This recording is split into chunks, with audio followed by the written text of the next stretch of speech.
नमः शिवाय। श्री शिव महापुराण रुद्र संहिता सृष्टि खंड दूसरा अध्याय। सूत जी बोले, हे मुनियों, एक समय की बात है। ब्रह्मा जी के पुत्र मुनि शिरोमणि विनीत चित्त नारद जी ने तपस्या के लिए मन में विचार किया। हिमालय पर्वत में कोई एक परम शोभा संपन्न गुफा थी, जिसके निकट देव नदी गंगा निरंतर वेग पूर्वक बहती थी। वहाँ एक महान दिव्य आश्रम था, जो नाना प्रकार की शोभा से सुशोभित था। वे दिव्यदर्शी नारद जी तपस्या करने के लिए वहाँ गए। उस गुफा को देखकर मुनिवर नारद जी बड़े प्रसन्न हुए और सुदीर्घ काल तक वहाँ तपस्या करते रहे। उनका अंतःकरण शुद्ध था। वे दृढ़ता पूर्वक आसन बांधकर मौन हो प्राणायाम पूर्वक समाधि में स्थित हो गए।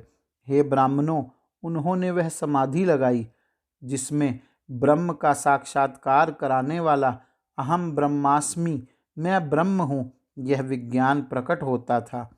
मुनिवर नारद जी जब इस प्रकार तपस्या करने लगे, तब देवराज इंद्र कांप उठे और मानसिक संताप से व्याकुल हो गए। वे नारद मुनि मेरा राज्य लेना चाहते हैं। मन ही मन ऐसा सोचकर इंद्र ने उनकी तपस्या में विघ्न डालने के लिए प्रयत्न करने की इच्छा की।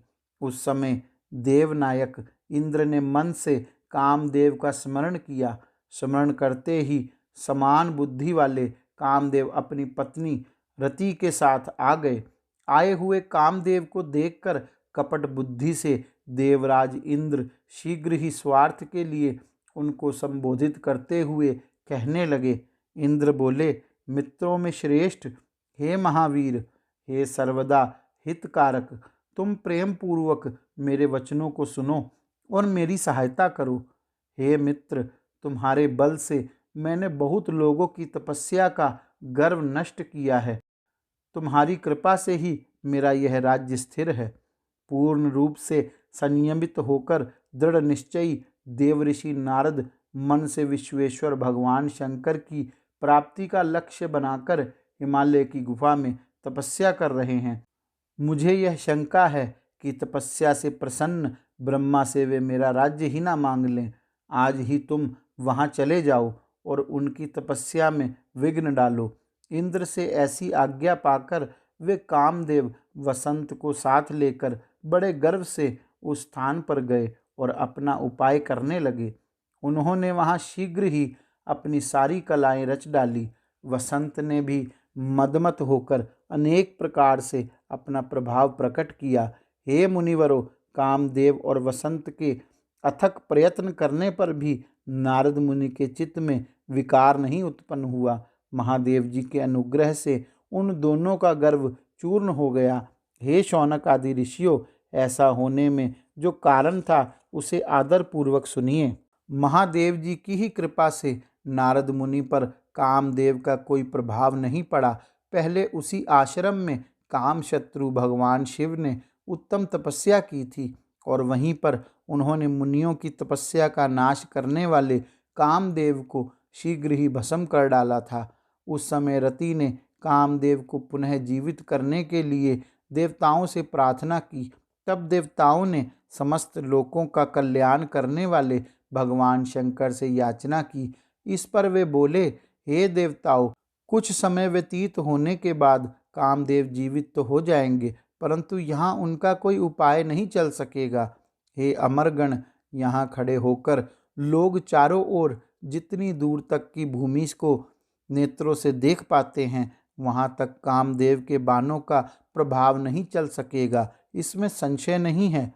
भगवान शंकर की इस उक्ति के अनुसार उस समय वहाँ नारद जी के प्रति कामदेव का अपना प्रभाव मिथ्या सिद्ध हुआ।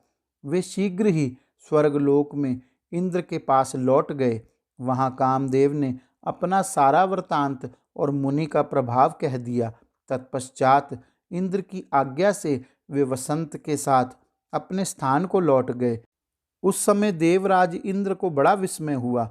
उन्होंने नारद जी की भूरी भूरी प्रशंसा की, परंतु शिव की माया से मोहित होने के कारण वे उस पूर्ण वृत्तांत का स्मरण न कर सके। वास्तव में इस संसार में सभी प्राणियों के लिए शंभू की माया को जानना अत्यंत कठिन है। जिसने अपने आप को शिव को समर्पित कर दिया है, उस भक्त को छोड़कर शेष संपूर्ण जगत उनकी माया से मोहित हो जाता है।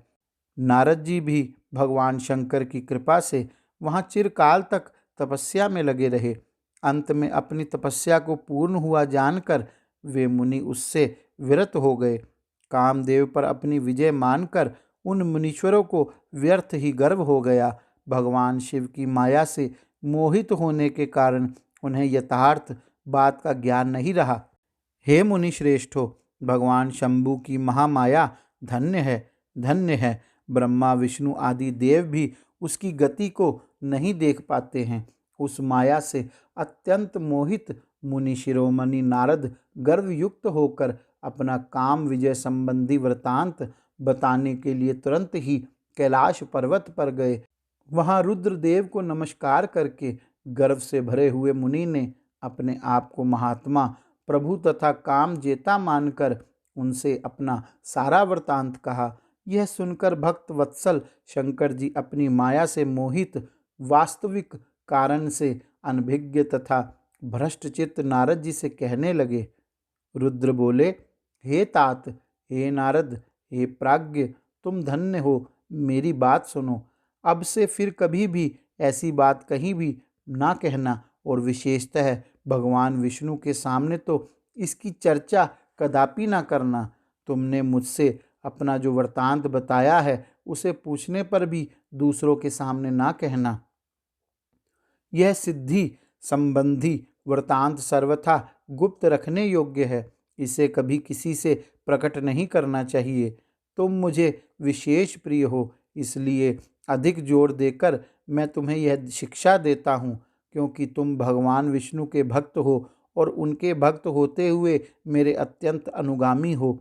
इस प्रकार बहुत कुछ कहकर संसार की सृष्टि करने वाले भगवान रुद्र ने नारद जी को शिक्षा दी, परंतु शिव की माया से मोहित होने के कारण नारद जी ने उनकी दी हुई शिक्षा को अपने लिए हितकर नहीं माना। भावी कर्म गति अत्यंत बलवान होती है, उसे बुद्धिमान लोग ही जान सकते हैं। भगवान शिव की इच्छा को कोई भी मनुष्य नहीं टाल सकता। तदंतर मुनि शिरोमणि नारद ब्रह्मलोक में गए। वहां ब्रह्मा जी को नमस्कार करके उन्होंने अपने तपोबल से कामदेव को जीत लेने की बात कही। उनकी वह बात सुनकर ब्रह्मा जी ने भगवान शिव के चरणारविंदों का स्मरण करके और समस्त कारण जानकर अपने पुत्र को यह सब कहने से मना किया। नारद जी शिव की माया से मोहित थे, अतएव उनके चित्त में मद का अंकुर जम गया था। इसलिए ज्ञानियों में श्रेष्ठ नारद जी ने ब्रह्मा जी की बात को अपने लिए हितकर नहीं समझा। इस लोक में शिव की जैसी इच्छा होती है वैसा ही होता है। समस्त विश्व उन्हीं की इच्छा के अधीन है और उन्हीं की वाणी रूपी तंत्री से बंधा हुआ है। तब नष्ट बुद्धि वाले नारद जी अपना सारा वृतांत गर्वपूर्वक भगवान विष्णु के सामने कहने के लिए वहां से शीघ्र ही विष्णु लोक गए। नारद मुनि को आते देखकर भगवान विष्णु बड़े आदर से उठकर शीघ्र ही आगे बढ़े और उन्होंने मुनि को हृदय से लगा लिया। उन्हें मुनि के आगमन के हेतु का ज्ञान पहले से ही था। नारद जी को अपने आसन पर बैठाकर भगवान शिव के चरणारविंदों का स्मरण करके श्री हरि उनके यथार्थ तथा गर्वनाशक वचन कहने लगे। विष्णु बोले, हे तात, आप कहाँ से आ रहे हैं? यहाँ किस लिए आपका आगमन हुआ है? हे मुनि श्रेष्ठ, आप धन्य हैं, आपके शुभागमन से मैं पवित्र हो गया। भगवान विष्णु का यह वचन सुनकर गर्व से भरे हुए नारद मुनि ने मद से मोहित होकर अपना सारा वृतांत बड़े अभिमान के साथ बताया। नारद मुनि का वह अहंकार युक्त वचन सुनकर मन ही मन शिव के चरणारविंदों का स्मरण कर भगवान विष्णु ने उनके काम विजय के समस्त यथार्थ कारण को पूर्ण रूप से जान लिया। उसके पश्चात शिव के आत्मस्वरूप परम शैव सुबुद्ध भगवान विष्णु भक्तिपूर्वक अपना सिर झुकाकर हाथ जोड़कर परमेश्वर कैलाशपति शंकर की स्तुति करने लगे। विष्णु बोले, हे देवेश्वर, हे महादेव, हे परमेश्वर, आप प्रसन्न हो। हे शिव, आप धन्य हैं और सबको विमोहित करने वाली आपकी माया भी धन्य है। इस प्रकार परमात्मा शिव की स्तुति करके हरि अपने नेत्रों को बंद करके उनके चरण कमलों में ध्यान स्थित होकर चुप हो गए। विश्वपालक हरि शिव के द्वारा जो होना था उसे हृदय से जानकर शिव की आज्ञानुसार मुनि श्रेष्ठ नारद जी से कहने लगे। विष्णु बोले, हे मुनि श्रेष्ठ, आप धन्य हैं, आप तपस्या के भंडार हैं और आपका हृदय भी बड़ा उदार है। हे मुने, जिसके भीतर भक्ति, ज्ञान और वैराग्य नहीं होते, उसी के मन में समस्त दुखों को देने वाले काम, मोह आदि विकार शीघ्र उत्पन्न होते हैं। आप तो नैष्ठिक ब्रह्मचारी हैं और सदा ज्ञान वैराग्य से युक्त रहते हैं। फिर आप में काम विकार कैसे आ सकता है? आप तो जन्म से निर्विकार तथा शुद्ध बुद्धि वाले हैं। श्री हरि की कही हुई बहुत सी बातें सुनकर मुनि शिरोमणि नारद जी जोर जोर से हंसने लगे और मन ही मन भगवान को प्रणाम करके इस प्रकार कहने लगे। नारद जी बोले, हे स्वामी, यदि मुझ पर आपकी कृपा है तब कामदेव का मेरे ऊपर क्या प्रभाव हो सकता है। ऐसा कहकर भगवान के चरणों में मस्तक झुकाकर इच्छानुसार विचरने वाले नारद मुनि वहां से चले गए। इस प्रकार श्री शिव महापुराण के अंतर्गत द्वितीय रुद्र संहिता के सृष्टि खंड में नारद तपोवर्णन नामक दूसरा अध्याय पूर्ण हुआ। गौरी शंकर भगवान की जय। ओम नमः शिवाय।